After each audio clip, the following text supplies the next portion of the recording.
Hello, it's Chaplain73 here. Welcome to another interview. And today's interview is a little bit different to usual. I'm joined by Sarah, who's a creative and artist, urban artist, who creates under the name of Hello the Mushroom. Hello, Sarah. Hi.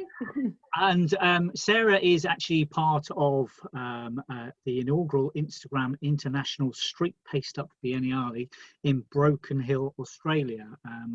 I recorded a previous video, and I'll be recording quite a few other videos with artists that are involved in that project, and it looks like a really exciting project. So I will crack on with the questions, Sarah, if you're ready. Yeah. So as a paste-up artist, your work is seen by many people going about their daily business. In that context, do you think that art can change the world, and if so, how? I do think that art can change the world, and I think it's only a handful of people who can have delusions of grandeur, of thinking, oh, I'm just gonna do something and everyone's gonna, look at it and it's massive change and this is gonna change the culture. I don't have delusions of being able to do that myself, but I think that the best way that we can hope to exact change in the world is by influencing the world around us, like the most immediate people or areas or city, whatever. And I think that in that sense, yes, you can change the world if you do something and you put it out on the street that gets someone to feel something or think something. You've enacted some change. I think so. Yes, I do think you can do some change.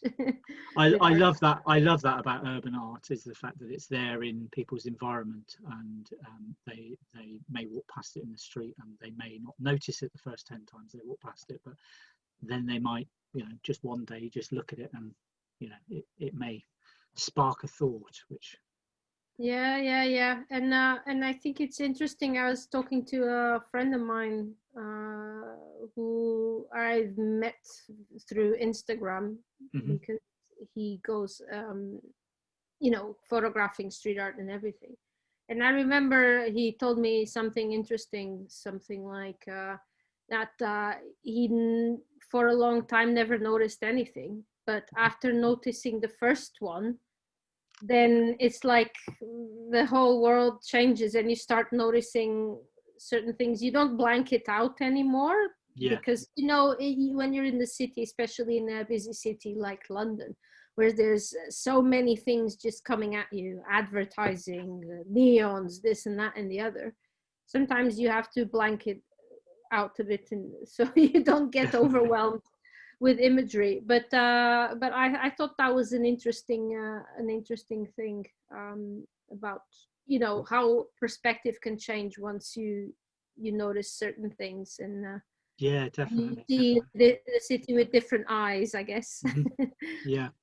I mean, I look for art wherever I go, but a lot of people don't, and they don't notice it. I do free art Fridays over here. And I leave art out, and sometimes I watch it, and the amount of people who walk past and don't notice it is notice it. We do tend to have shut ourselves off because we are overloaded with imagery, like you say.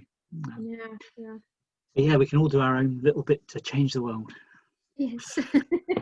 So what or who inspired you or influenced your style when you first started out? That is a difficult question. I've been thinking about that because it's so difficult to pinpoint something because I look at so many different types of art and over the years I've looked at so many different artists, and so many different artists have been influential. I think not directly or anything, but I recently I was watching a few lectures on YouTube by Genesis P. Orridge. Right. From Psychic TV and Throbbing Gristle, etc. And they did a lot of cut up artwork, whereas in terms of music and even collages and things. And I was very motivated by the things they had to say about the process of creating art and everything. So I would recommend anyone to just go and watch the lectures. There's a few of them in several universities in the US talking about their music career and everything, and art in general. And I found that very inspirational. Yeah. So, in terms of visual art, it's so difficult. I mean, I love so many different things. Yeah, at the moment I'm really particularly enjoying a lot of colorful, kitsch, lowbrow, pop surreal kind of imagery. Yeah. I mean, that's the thing about paste up art, is it is quite accessible, isn't it? You see varying levels of you know, what people would consider artistic ability, Yeah. from just chopping up other images and putting them together and juxtaposing Yeah, them in a very clever way and cutting yeah. out some words, to actually, you know, creating fantastic pieces of art that they then transfer onto a piece of paper and stick on a wall somewhere. Yeah, you can have a variety of things when it comes to paste up art. I mean, it's kind of almost limitless, you know. The only limit is your imagination. I mean, even for example, this Mexican artist who's actually a friend of mine, Villanart, you know her work. She embroiders on the paper. Ah, right, yeah. So, you know, even it's not, you can't even not just paint, you can add textiles to it. There's so many things. Like I said, the only limit is your imagination, I think, and that's really good. Yeah, definitely. So what advice would you have for new artists, and that you wish you were given when you started creating? Or is there any advice that you were given that you wish you'd listened to, or wish you'd ignored even? Well, the advice that maybe I wish I had ignored for a bit longer would have been my father's. When it's like, you cannot be an artist, you cannot make a living at that. I think we've all had that advice from someone. Yeah. So I think that I would urge everyone, of course, within reason, because we all have bills to pay. But I would urge everyone to kind of try and find the happy medium of being able to create and pay their bills. Yeah, it's really important. Yeah, exactly. And advice, I mean, I always say the same thing when I'm asked this question, which is don't be afraid to ask for help, to participate in something, to collaborate. Anything, because the worst thing that can happen is nothing, so you don't lose anything, right? So that's always the best advice I have for people, and I think that was the best thing I've ever done, is like you can't be embarrassed or be fear of rejection or whatever. If people say no, it's like, oh, whatever, I'll go ask somebody else and someone will like it, you know. Yeah, you don't I think we all obviously it's hard to be rejected sometimes, and certain occasions hurt more than others, you know. I'm not going to pretend that it's not, but we can't also think that first that what we are presenting at the moment is fully formed. Like and what I mean by this is that you as an artist, you should be always trying to improve or evolve, because evolution, it doesn't mean improvement necessarily, it depends on what it is, but that's another conversation. But you know, if someone says, okay, I'm not interested in this now, I don't think this is good enough, okay, then maybe you'll be interested in a year's time, because by then I will have done something different, you know, or something a bit better, or improved technique, whatever. So sometimes it's good, okay, because that means also that you're being told, okay, maybe you need to keep working a bit harder. So that's not a bad thing, you know. If people are rude, then it's a different conversation again. Yeah. But you know, if people are honest about it, say, okay, this is not exactly what we're looking for. This is not good enough. Okay, fine, I'll continue trying. And the other thing is also, I don't think we all have to be liked by everyone. Which is also a harsh reality sometimes, that we can't please everyone. And but it's something that I try to keep in mind as well, because I know that my artwork is not necessarily likable in that sense of like, you know, sometimes it can be a little bit harsh, or it can be a little bit too sexy because of the, you know, the sex worker cards or whatever. And some people are a bit like, ooh, that's a bit rude, or you know what I mean. So it's not, I've had people say to me, oh, I really like this artwork, I really would like to buy it, but I have children.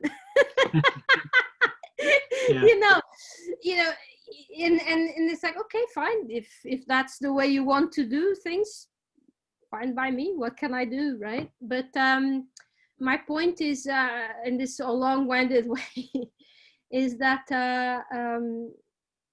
it's okay, because most people might not like what you do, but those who do, they really like it, and they're fantastic, and they really support you, and everything. And you know, not all of us can be Banksy, so Sad but true, yeah. You know, and I'm okay with that. Yeah, I mean, I've had this conversation with a lot of people, a lot of artists and creatives, and you know, it is really important to remember that we create our art and we put it out there, and probably of the, I don't know, 1,000 people that see it on social media, possibly 2 or 3 like it, and that's okay. That's okay. And the thing is, you know, primarily you should be creating things for yourself. Yeah. That doesn't mean that sometimes, you know, feedback from the other person won't be beneficial, or they won't raise any interesting points about your own art that you wouldn't have considered otherwise. But when you're trying to please, when people are trying to do artwork that pleases a lot of people, in my opinion, sometimes it can be really boring. Yeah, it can be really bland and not challenging at all. yeah. And you know, I'm talking about this, you know, as a perspective of someone who consumes art. And so this is the type of thing that I personally I like consuming, and I expect that I'm not the only one, right? Mm-hmm. But yeah, it's just a difficult thing to sometimes accept. Yeah. I mean, it is something you have to get used to as an artist. That Yeah, there'll be yeah. lots of people who don't like your art. Yeah. Okay. And everyone will have their own opinion. And again, sometimes people give you feedback, and request it as well, and everything. Sometimes they have a point, and sometimes you can think, okay, thank you for your feedback, I don't really agree, moving on. Yeah. You know, but sometimes it can be, you can have really interesting feedback from other people, and suggestions of things, different things to look into, and that's always a good thing. It means that they're also interested in what you're doing, if Yeah. they take time to actually say something. Again, if they're not rude. You know, if they're rude, then go away. But if people are not rude, and just say, okay, I saw this and I thought of this and this and that and the other, it's like, okay, cool, that's interesting. I find it.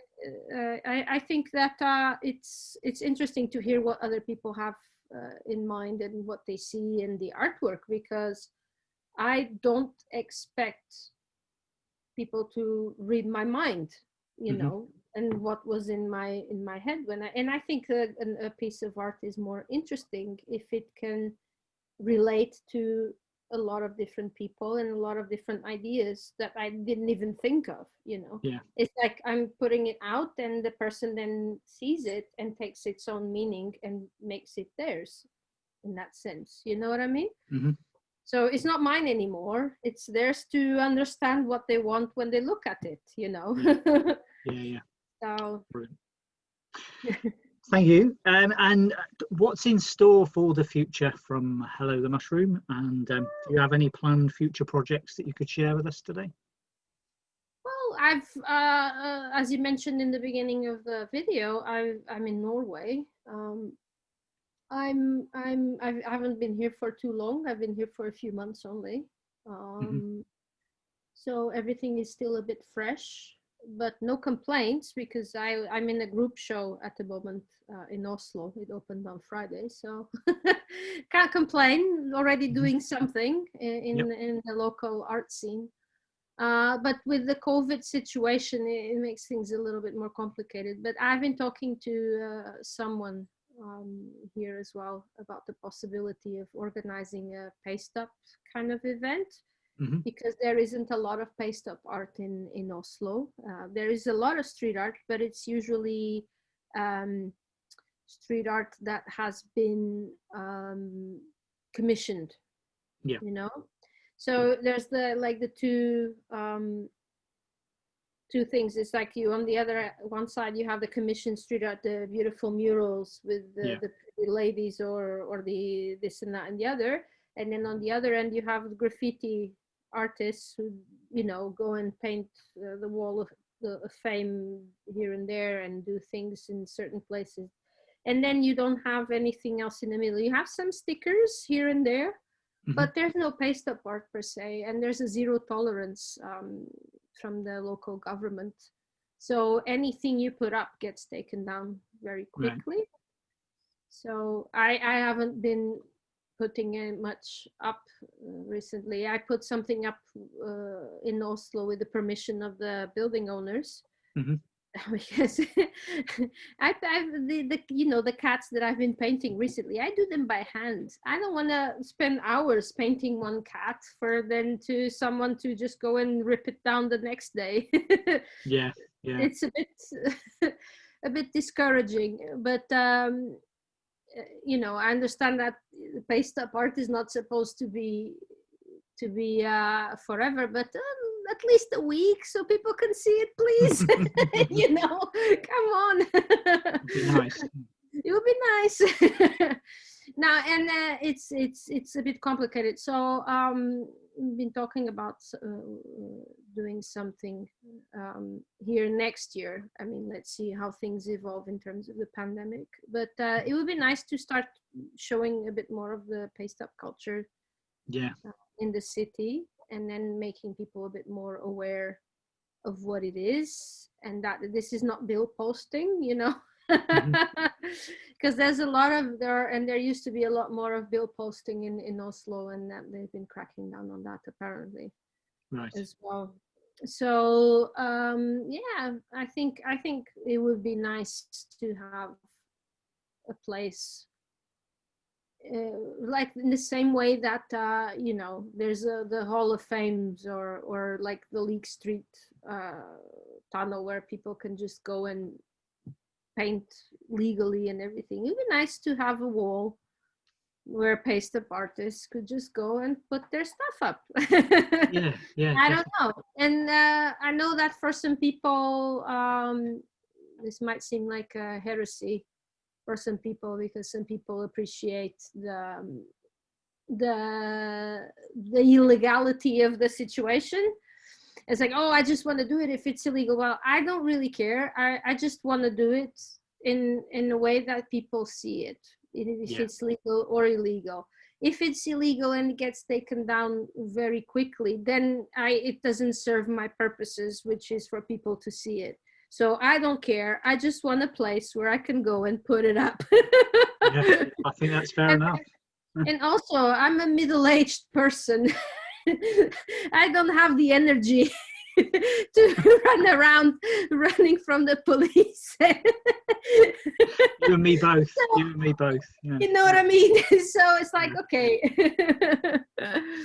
So I mean, it's just trying to find the best way to continue doing some work, and luckily I know so many nice people that put up my work in in London, in New York, in Yeah, Germany, and this and that. So at least I have the consolation that even if I can't put a lot of work up here, there's work going up somewhere.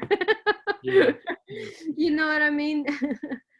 I And send of I course, send my paste up work to other people, and what they do with it is entirely up to them. You know, yeah. where But it yeah, ends up is nothing to do with me. exactly. But you know what I mean? It's just complicated, and I'm still looking around to figure out what the best thing to do is at this moment, because, like I said, there isn't a paste up culture Yeah, here all that much. I mean, there is a couple of people who do paste ups. I've met one of them already as well, but it's just very it's not like Brick Lane, right?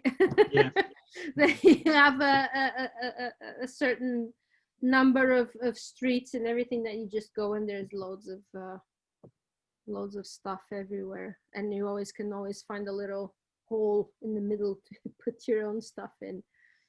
So yeah. yeah.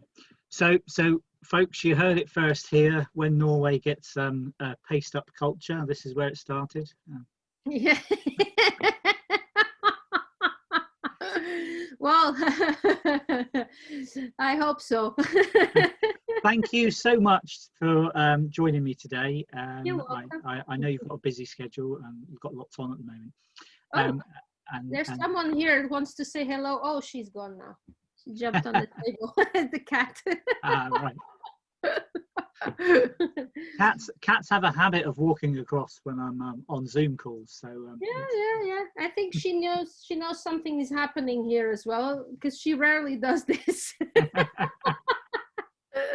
well, thank you so much for taking the time out of your day to answer these few questions. It's given us a little bit of an insight into your work and paste up art as a way of creating. If you like what you've heard today in this interview, I will be doing lots more interviews with other artists from the International Street Paste Up Biennial. So look out for those. Hit subscribe below, and then you'll get notifications whenever I do a new interview. And thank you for tuning in today. Thank you.